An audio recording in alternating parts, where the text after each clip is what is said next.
Good morning friends, स्वागत है आपका हिंदू के एडिटोरियल डिस्कशन में। आज दिनांक 8 अगस्त 2023 है। आज दो टॉपिक डिस्कस करेंगे। पहला, चाइना एक नया वर्ल्ड ऑर्डर इस्टेब्लिश करने की बात कर रहा है, उसके ऊपर है। जीएस पेपर 2 आईआर के लिए बहुत ही इंपॉर्टेंट है। दूसरा, राइट टू प्राइवेसी और राइट टू इन्फॉर्मेशन से रिलेटेड है, जो रिसेंटली गवर्नमेंट ने digital personal data protection bill लाया, उसके ऊपर एक नया व्यू पॉइंट है। चलिए पहला आर्टिकल स्टार्ट करते हैं। फर्स्ट आर्टिकल चाइना का खुद का ही अपना वर्ल्ड व्यू है। अब उसमें देखते हैं कि क्या कितनी उसमें रियलिटी चेक है और क्या उसमें संभावनाएं है। क्योंकि रिसेंट के जो चाइनीज़ प्रेसिडेंट है जी जिनपिंग, उन्होंने एक नई चीज़ रेफर की है कि changes unseen in the century की। अभी जो सेंचुरी चल रही है 21वीं सेंचुरी में, उसमें इतने बदलाव आ रहे हैं वो इससे पहले कभी नहीं देखे। यहाँ पे वो कह रहे हैं कि जो वेस्ट ने प्रमोट किया था रूल बेस्ड वर्ल्ड ऑर्डर, क्योंकि 1991 के बाद में सोवियत यूनियन यूएसएसआर का डिसइंटीग्रेशन हो गया था, यूएस से एक सोल हेजिमन हो गया था।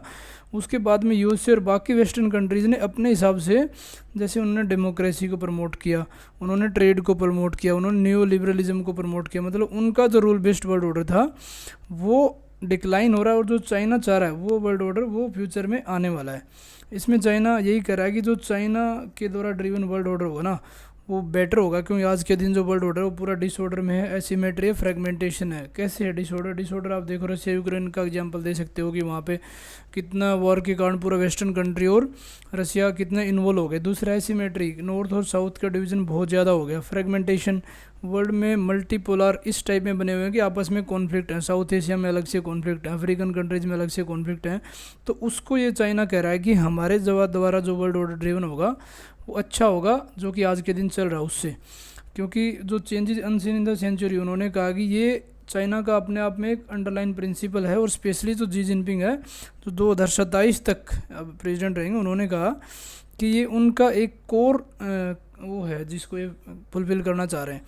और जो फ्यूचर में जितने कॉन्फ्लिक्ट होंगे वो सिर्फ और सिर्फ मिलिट्री सिक्योरिटी पे नहीं होंगे, बल्कि सिक्योरिटी एक मल्टी डायमेंशनल कंसेप्ट हो गया, जिसमें पूरी टेक्नोलॉजी, कल्चर, बायोलॉजिकल, मतलब सब कुछ होगा। अब चाइना का आप देखो, चाइना ने कितना ज़्यादा इसमें टेक्नोलॉजी में बहुत ज़्यादा बढ़ोतरी की है। स्पेस का एग्जांपल देख सकते हो। स्पेस में चाइना के चंगई 4, जो कि मून के साउथ साइड में उन्होंने लैंडिंग किया उसमें। उसके अलावा चाइना अपने आप में एक इंटरनेशनल स्पेस स्टेशन सेटअप करने वाला। फिर सेमीकंडक्टर की इंडस्ट्री का एग्जांपल देखो, रेयर अर्थ मिनरल्स का एग्जांपल देखो। मतलब चाइना ने अपनी बहुत ज़्यादा टेक्नोलॉजिकली इंप्रूव किया है। क्वांटम कंप्यूटिक्स में देखो आप, ठीक है, सोलार के द्वारा एनर्जी वाले में। फिर इकोनॉमिक स्ट्रेंथ देखो, और उसका डेमोग्राफिक पोटेंशियल। ओबियसली चाइना अभी तक तो लार्जेस्ट पॉपुलेटेड कंट्री है, बट इंडिया इसको अभी क्रॉस करने वाला 2027 में। तो ये कह रहे हैं कि इसके जो सक्सेस होने वाले हैं वो कोई उसको रोक नहीं पा रहा। अब यहाँ पे कंसर्न आता है कि सबसे ज़्यादा थ्रेट कौन है चाइना के, जो ये इस टाइप का रूल बेस्ड ऑर्डर बनाना चाह रहा है, उसके लिए क्या थ्रेट है। क्योंकि आज के दिन चाइना की जो लीडरशिप वो यही सोच रहे हैं कि जो ऑनगोइंग थ्रेट है चाइना के लिए, वो मेन तो यूएसए ही है, क्योंकि मेनली यूएसए से आ रहा है। और वो कह रहे हैं क्योंकि यूएसए के अंदर भी काफ़ी पोलराइजेशन हो रहा है, और यूएसए की पावर अभी वर्ल्ड वाइड थोड़ी सी कम हो रही है, जिससे यूएसए का जो एटीट्यूड है, उसका जो चीज़ें हैं, उसको बहुत ज़्यादा इम्पैक्ट पड़ा है। क्योंकि यूएस और चाइना में जितनी टेंशन हो रही है, उसके बाद आप देखो कि यूएसए का कितना हो गया। पहले यूएसए क्या करता था, पॉलिसी थी कि engagement and the parcel containment, मतलब यूएसए क्या करता है, ट्रेड में इंगेज करता है चाइना के साथ में, और पार्सली कंटेन करने की कोशिश करता था। जैसे कंट्री हो गई, इंडिया हो गया, साउथ कोरिया, जापान, इनकी सपोर्ट में। लेकिन अभी क्या हो गया, अभी यहाँ से शिफ्ट हो गया, सीधा सीधा हो गया कंपटीशन विद द चाइना। मतलब पूरा देखो कि सिर्फ और सिर्फ कंपटीशन में फोकस कर रहा है। कितने ग्रुपिंग हो रहे हैं, जैसे ओकस है, क्वाड है, इंडिया के साथ में एक्सरसाइज की जा रही है, डिफेंस की पार्टनरशिप बढ़ाई जा रही है। अफगानिस्तान में डिफरेंट रोल है, रशिया के अगेंस्ट में वॉर चल रहा है। तो मतलब एक टाइप का कंपटीशन हो गया इनडायरेक्टली विद द चाइना। और अभी यूक्रेन में जो वॉर चल रहा है उसमें तो आप देखो कि कितनी, मतलब दुनिया दो घड़ों में बट गई। एक तरफ डेमोक्रेसी, दूसरी तरफ ऑटोक्रेसी। मतलब चाइना में भी एक टाइप की ऑटोक्रेसी मानी जाती है। नॉर्थ कोरिया देख लो आप, रशिया देख लो, बाकी वेस्टर्न कंट्रीज जिसमें डेमोक्रेसी है, कुछ सऊदी अरबियन कंट्री हैं उनमें भी सेम। तो मतलब वर्ल्ड इन्हीं में बढ़ गया, और ये नई तरह की एक सिक्योरिटी पार्टनरशिप उभर के आ रही है। जैसे ओकस का एग्जांपल देखो, जिसमें Australia, UK and the US. दूसरा क्वाड है, क्वाड्रिलेटरल सिक्योरिटी ग्रुप, जिसमें इंडिया भी मेंबर है along with Australia, Japan and the US. ये सारे कह रहे हैं कि अब जितनी यहाँ पे गंदगी फैली हुई है उसका ये कारण है। ओकस का पर्पज़ क्या है, ओकस का पर्पज़ ये है कि ऑस्ट्रेलिया को यूके और यूएसए ये न्यूक्लियर सबमरीन प्रोवाइड कर रहे हैं। तो जो इंडो पैसिफिक रीजन है वहाँ पे ओबियसली एक न्यूक्लियर की रेस अलग से लग जाएगी। उसके अलावा क्वांटम कंप्यूटिक्स है, और बाकी चीज़ों में भी बहुत ज़्यादा कोऑपरेशन कर रहे हैं। तो ये चाइना दोनों ग्रुप को अपने अगेंस्ट में देख रहा है। ये कह रहे हैं कि ये एशियन नाटो है, और इवन रशिया के भी सेम कंसर्न्स है, स्पेशली ऑन द क्वाड।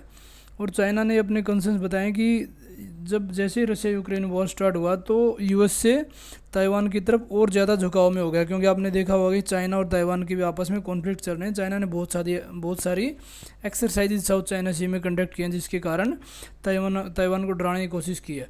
तो यूएस से अपने आप को एक इसको आइलैंड चेन बोलते हैं, जैसे ताइवान हो गया, साउथ कोरिया हो गया, जापान हो गया, और ये चाइना के बिल्कुल क्लोज हैं। तो यहाँ पे राइटर कह रहा है कि रशिया यूक्रेन वॉर के कारण यूएस से और क्लोज चला जाएगा। और जो बीजिंग किसको ज़्यादा फोकस कर रहा है, बीजिंग ने अपने आप में एक क्विक रिप्लाई दिया, मतलब फनी सा रिप्लाई दिया कि ग्लोबल सिक्योरिटी इनिशिएटिव को बढ़ाएगा, और शंघाई कोऑपरेशन ऑर्गेनाइजेशन जो कि जिसमें इंडिया भी इसका ग्रुपिंग है, अभी ईरान को भी इसमें शामिल कर लिया, 2023 में प्रेसिडेंसी भी इंडिया है। तो इन दोनों को बहुत ज़्यादा स्ट्रेंथन करना चाह रहे हैं। और चाइना के जो स्कॉलर्स हैं, जो एक्सपर्ट हैं, वो ये कह रहे हैं कि वर्ल्ड जो है ना आज के दिन देखा जाए तो पॉलीसेंट्रिक कंपटीशन और कोऑपरेशन के ऊपर बेस्ड है। पहले क्या था, जैसे मैंने बताया 1990s के आसपास एक यूनिपोलर वर्ल्ड ऑर्डर बन गया, जिसमें यूएस से अकेला सोल हेजिमन था। लेकिन पॉलीसेंट्रिक मतलब मल्टीपोलर वर्ल्ड ऑर्डर है, जिसमें मल्टीपल पोलर है, जैसे इंडिया एक पोल है, चाइना पोल है, यूएसए है, यूके है, कनाडा, मतलब मल्टीपोलर वर्ल्ड ऑर्डर है। इवन अफ्रीकन कंट्रीज में देखो ब्राज़ील एक पोल है। तो चाइना यही कह रहा है कि यूएसए जो ये शिफ्ट हो रहा है, अभी कैसा शिफ्ट हो रहा है, अटलांटिक से इंडो पैसिफिक शिफ्ट हो गया, पूरी पावर वेस्टर्न कंट्रीज से एशियन कंट्री की तरफ आ रहा है। कि यूएसए तो इस चीज़ के लिए पूरा तैयार ही नहीं हुआ था, उसको पता ही नहीं था कि ये कॉन्सिक्वेंसेज भी आ सकते हैं। आप वेस्ट एशिया में एग्जांपल देखो, जहाँ यूएसए का बहुत ज़्यादा डोमिनेंस था, सऊदी अरबिया हो गया, कितना ज़्यादा उसके ऊपर डोमिनेंट था, इसराइल के ऊपर था, लेकिन चाइना ने उसको डिस्प्लेस करा, मतलब चाइना ने अपना डोमिनेंस बढ़ा लिया। चाइना के ईरान के साथ में रिलेशन कितने अच्छे हो गए, इराक के साथ में, यून सऊदी अरबिया के साथ में, और काफ़ी अरबियन कंट्रीज़ में चाइना का बहुत ज़्यादा वर्चस्व बढ़ता जा रहा है। स्पेशली एग्जांपल दिया जाता है राइटर के द्वारा ईरान और सऊदी अरबिया, जिसमें जो आपस में जो दोस्ती बढ़ाई है उसमें चाइना का इनिशिएटिव है, दिखा रहा है कि जो यूएसए का इन्फ्लुएंस था वो कम होता जा रहा है, और चाइना अपने आप में स्ट्रेंथ बढ़ती जा रही है, not only in regional but global stake में भी चाइना का इन्फ्लुएंस बढ़ता जा रहा है। अब चाइना के इन्फ्लुएंस की ओर बात करते हैं कि चाइना के सोर्सेज ये कह रहे हैं कि थोड़े ही समय में, जैसे आप देखो इंटरनेशनल ऑर्गेनाइजेशन, कोविड-19 के टाइम वर्ल्ड हेल्थ ऑर्गेनाइजेशन के बारे में बोला जाता था कि ये पूरा चाइना की कठपुतली बन गया, क्योंकि बहुत ज़्यादा इन्फ्लुएंस था, क्योंकि चाइना के ऊपर जो ट्रायल कंडक्ट करनी थी, इन्वेस्टिगेशन करनी थी कि कोविड का ओरिजिन कहाँ, उसके ऊपर काफ़ी ज़्यादा क्वेश्चन उठे हैं। तो इसमें यही कह रहे हैं कि चाइना ने काफ़ी मतलब अपने आप में सक्सीड किया इन चीज़ों में, और अपने हिसाब से नॉर्म्स और सिस्टम को सेट किया है। और चाइना अपने आप में एक जो भी इंटरनेशनल स्टैंडर्ड करने इंटरनेशनल बॉडी है, उसमें अपना बहुत ज़्यादा वर्चस्व बढ़ाता जा रहा है। और जो चाइना ने अपने जो स्टैंडर्ड बताए वो एक टाइप की स्टेपल डाइट, मतलब डेली डाइट बन गई काफ़ी कंट्रीज़ के लिए। और इसके कुछ जो मॉडल हैं, जैसे सब्सिडाइज स्टेट कैपिटल, जो भी कंट्री में चीज़ें प्रोडक्शन होती हैं उसमें स्टेट के द्वारा बहुत ज़्यादा सब्सिडी दी जाए, तो उसी के द्वारा चाइना के जो मॉडल हैं उसमें चाइना अपने आप में बोलते हैं कि ये एक जीत लेके हासिल हुआ है। अब इसमें क्या क्या और राइटर कह रहा है कि क्या प्रिस्क्रिप्शन है और क्या क्या रिवर्सेज भी फेस किए जा रहे हैं। अब एक बार इस चीज़ को साइड में छोड़ते हैं कि चाइना का वर्ल्ड व्यू क्या है, चाइना मल्टीपोलर वर्ल्ड ऑर्डर चाह रहा है या मल्टी सेंट्रल ऑर्डर चाह रहा है, या चाइना नया एक अपना स्टैंडर्ड सेट करना चाह रहा है। पहले देखते हैं कि जो डेंग की पॉलिसी देखते हैं, डेंग ने बोला था फॉर मॉडर्नाइजेशन, मतलब कि मॉडर्नाइजेशन के डिफरेंट फॉर्म है, जिसके कारण क्या हुआ कि चाइना अपने आप में एक इकोनॉमिक सुपरस्टार बन गया। कैसे बन गया, इनिशियली में आप चाइना में देखो, आज के दिन भी चाइना की जो लैंड है वहाँ पे इतनी ज़्यादा फर्टिलिटी नहीं है, और स्पेशली मोर देन 30% तो इसका हिल एरिया और बाद में प्लेन एरिया। बट डेंग ने एग्रीकल्चर पे और इकोनॉमी पे इतना ज़्यादा फोकस किया कि चाइना अपने आप में इकोनॉमिक सुपर पावर, मतलब वर्ल्ड की एक फैक्ट्री और मैन्युफैक्चरिंग हब बन गया। जिससे क्या हो रहा है कि चाइना जो बाकी कंट्री के साथ कन्फ्रंट करा, कंपटीशन करा, बहुत ही डिफरेंट है। अब बात ये कर रहा है कि चाइना के सामने इशू सिर्फ इतना नहीं है कि यूएसए का डिक्लाइन हो रहा है, बट चाइना का मेन ये है कि चाइना की जो माइंड बॉगलिंग ग्रोथ है जो लास्ट के डेकेड्स में देखी गई है वो बहुत ज़्यादा। आप ये देखो कि 800% तो उसका ओवरऑल ट्रेड वॉल्यूम बढ़ गया। इवन इंडिया के साथ में $160 बिलियन के आसपास है, जिसमें $100 बिलियन तो हमारा ट्रेड डेफिसिट है, मतलब हम चाइना से ज़्यादा इंपोर्ट करते हैं।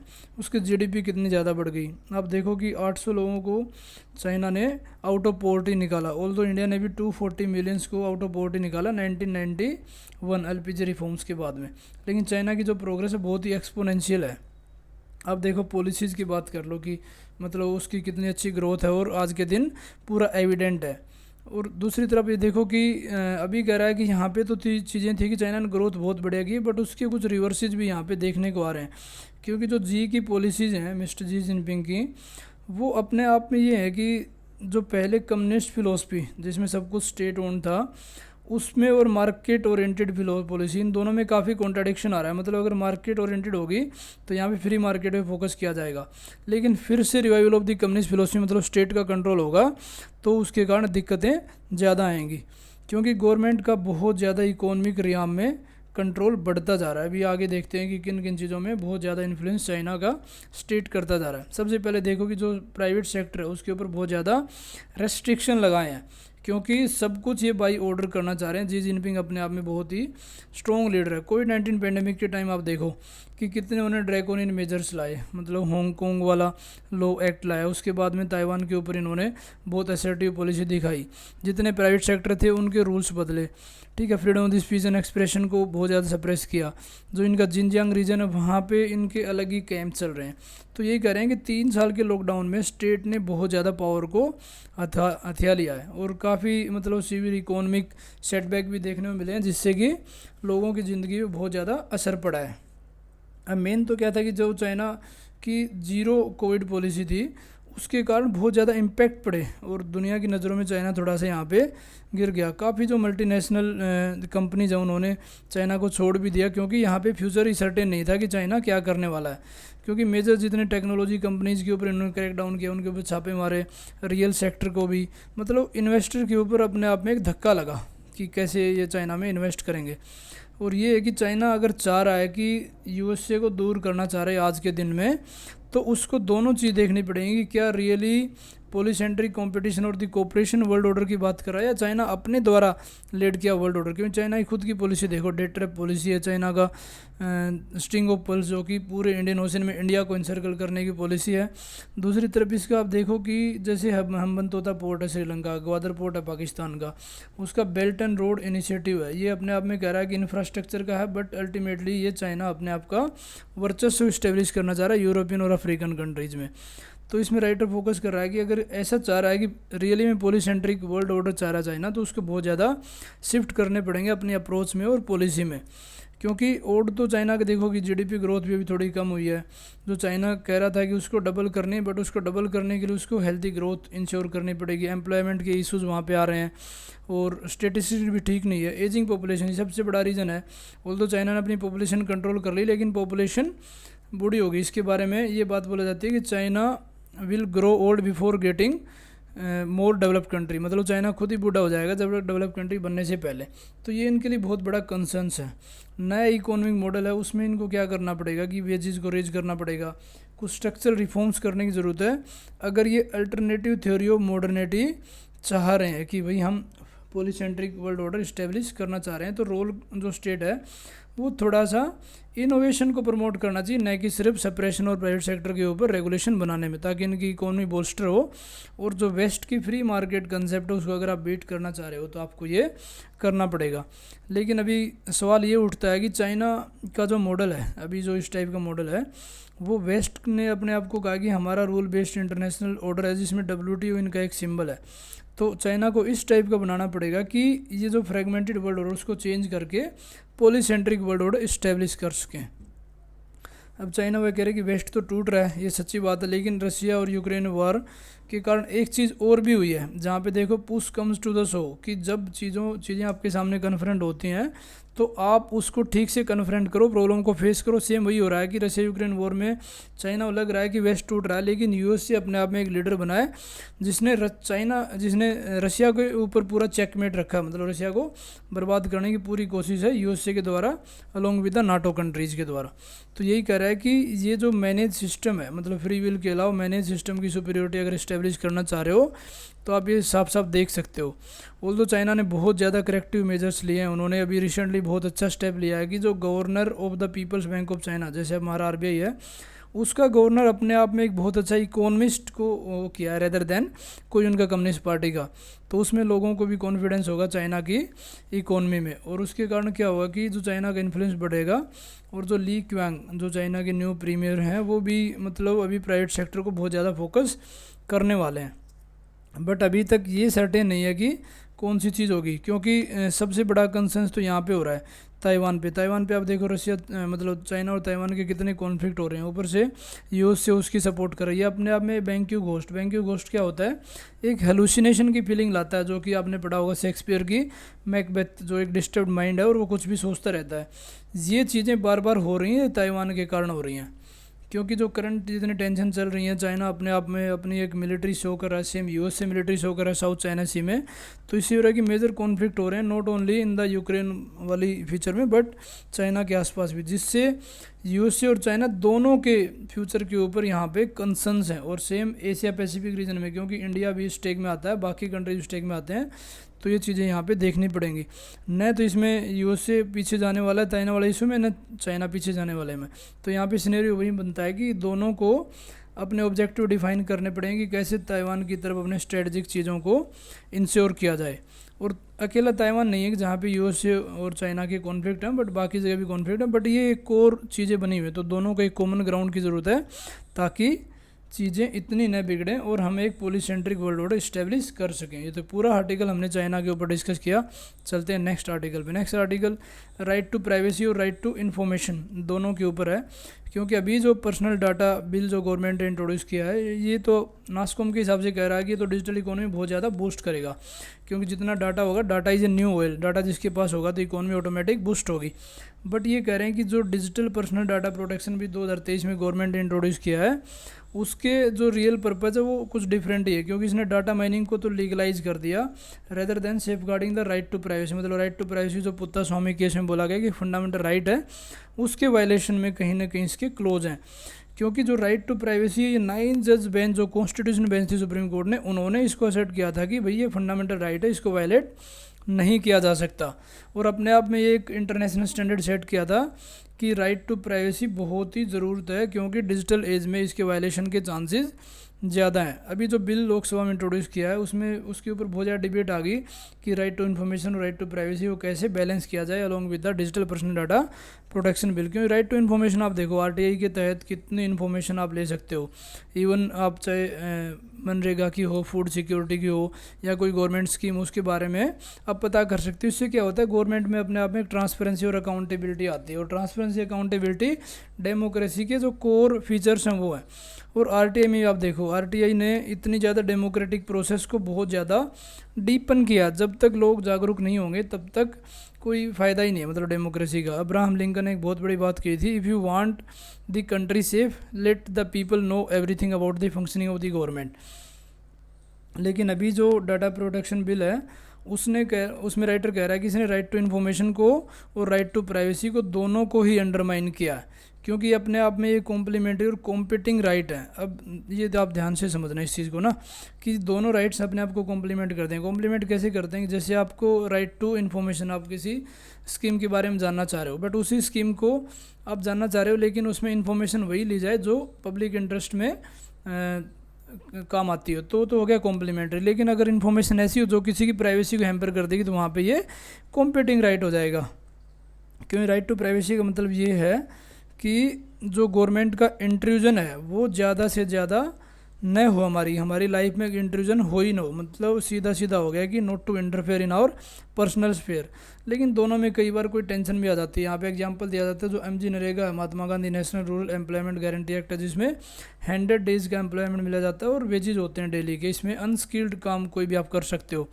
उसमें क्या होता है कि ये मैंडेटरी एक क्लोज दिया हुआ है कि वर्कर्स को राइट है कि जितना एक्सपेंडिचर हो रहा है तो पब्लिक स्क्रूटिनी और सोशल ऑडिट के लिए हमेशा वो खुला रहेगा और हर एक आदमी उस डाटा को एक्सेस कर सकता है। लेकिन इसकी दूसरी डार्क साइड ये है कि जो एंटी सोशल एलिमेंट है या जो ख़राब आदमी है वो इसके डाटा को इस्तेमाल कर सकते हैं और इंडिविजुअल को बहुत ज़्यादा उसका नुकसान हो सकता है। फॉर एग्जांपल कोई इसका मिसयूज़ करे तो, क्योंकि लोगों का तो ये बहुत ही हार्ड एंड मनी है, मनरेगा में कितना काम करना पड़ता है, उसको किसी इंश्योरेंस के नाम पे या कोई और स्कीम के नाम पे लोगों को कोई स्कीम दे और उनका कमाया हुआ पैसा ही पूरा लूट ले, तो वही ये कंसर्न है। दूसरा क्या है कि जो रिसेंटली अभी डीपी बिल इंट्रोड्यूस किया है, उसने इस चीज़ को एड्रेस करने के लिए बहुत ही कम स्टेप लिए हैं, क्योंकि गवर्नमेंट होनी थी ज़्यादा ट्रांसपेरेंट बट हो गई कम ट्रांसपेरेंट, और सेम जो प्राइवेट इंटरेस्ट हैं वो सर्व नहीं हो पा रहे। क्योंकि इस बिल में क्या था कि जो डिजिटल पर्सनल डाटा है वो उसको इस तरह से मेंटेन किया जाएगा कि जो इंडिविजुअल के राइट्स हैं उसके पर्सनल डाटा को भी इंश्योर किया जाएगा, एज वेल एज दी जो प्रोसेसिंग होगी उसको लॉफुली यूज़ किया जाएगा, मतलब उसमें कोई वायलेशन नहीं होगा। लेकिन जो सेक्शन 4 है ये डिफाइन भी करता है कि लॉफुल पर्पज़ क्या होगा, बट उसमें यही होगा कि जो भी पर्पज़ है वो लॉ के द्वारा मना नहीं किया गया वही लॉफुल पर्पज़ है। और इसमें ये होगा कि जो वेजेस और पेंशन है, अब देखो वेजेस हो गए, पेंशन हो गए, उनके मोबाइल नंबर हो गए, इसका मतलब यही हो गया कि जितने गवर्नमेंट के बेनिफिशरीज हैं उनके डाटा भी आप मना नहीं करोगे, तो मतलब ये भी आप करोगे कि लॉफुल पर्पज़ था, हमने उनको शेयर कर दिया। दूसरा आप देखो जो डाटा माइनिंग है वो भी यहाँ पे मेंशन है कि सेक्शन जो 36 है वो अपने आप में कह रहा है कि सेंट्रल गवर्नमेंट जो एक बोर्ड है, डाटा प्रोटेक्शन बोर्ड है, उससे पूछ सकती है जब भी उसको ज़रूरत हो। तो यही होगा कि ये दोनों तो सरकार के हाथ में हो गए, गवर्नमेंट जब चाहे तब उनसे डाटा ले सकती है। तो इससे क्या हो रहा है कि जो राइट टू इन्फॉर्मेशन है वो भी अंडरमाइन हो रहा है, राइट टू प्राइवेसी भी अंडरमाइन हो रहा है। आरटीआई क्यों हो रहा है? क्योंकि आरटीआई ने अपने आप में ये था कि एक रीच है भाई, कितना आप क्वेश्चन पूछ सकते हो, वो ऑटोमेटिक उसके ऊपर कुछ एग्जाम्पशन से सेक्शन 8 में बताया था कि कौन सी इन्फॉर्मेशन आपको नहीं दी जाएगी, उसके ऊपर सेक्शन 8 में क्लोज था। जैसे सिक्योरिटी से रिलेटेड कोई इन्फॉर्मेशन आपको नहीं दी जाएगी, जिस इन्फॉर्मेशन का कोई पब्लिक इंटरेस्ट से कोई लेना देना नहीं हो, और कोई पर्सनल इन्फॉर्मेशन हो जिससे इंडिविजुअल की राइट टू प्राइवेसी हैम्पर हो, वो आपको मना की जाएगी। जिसके कारण क्या होगा कि इंडिविजुअल की प्राइवेसी के ऊपर कोई इन्वेजन नहीं होगा, और सिर्फ वही इन्फॉर्मेशन दी जाएगी जिसमें आपको पब्लिक इंटरेस्ट जस्टिफाई किया जाए, और उसके कारण काफ़ी एग्जाम्पशन थे। बट ये था कि जो इन्फॉर्मेशन है उसको मना नहीं किया जा सकता। जैसे कि फॉर एग्जांपल पार्लियामेंट या स्टेट लेजिस्लेचर को इन्फॉर्मेशन मांग रही है, अगर आप उनको दे रहे हो तो ऑब्वियस सी बात है कि आप इंडिविजुअल को, मतलब किसी पर्सन को भी आप उसको मना नहीं कर सकते। बट इस बिल में क्या किया, इसने जो सेक्शन 8 का पार्ट था उसको चेंज कर दिया थोड़ा सा। जो विद जस्ट इन्फॉर्मेशन था वो उसको पर्सनल इन्फॉर्मेशन भी उसके एम्बिट में आ गया। ऑल दो ये थी नॉर्मल इन्फॉर्मेशन में आनी चाहिए, लेकिन पर्सनल इन्फॉर्मेशन भी अंदर में आ गई। तो इसके कारण आरटीआई एक्ट 2005 है वो भी थोड़ा सा अंडरमाइन हुआ है। क्योंकि जो करंट रिक्वायरमेंट आज के दिन देखो कि जो पब्लिक सर्वेंट है, जिसमें आपके जजेज आते हैं, एडमिनिस्ट्रेटिव सर्विस आती है, पुलिस आती है, उनकी जो भी इमूवेबल एसेट है, मतलब उनके पास घर है, जो भी प्रॉपर्टी है, उसके बारे में उनको डिस्क्लोज करना है।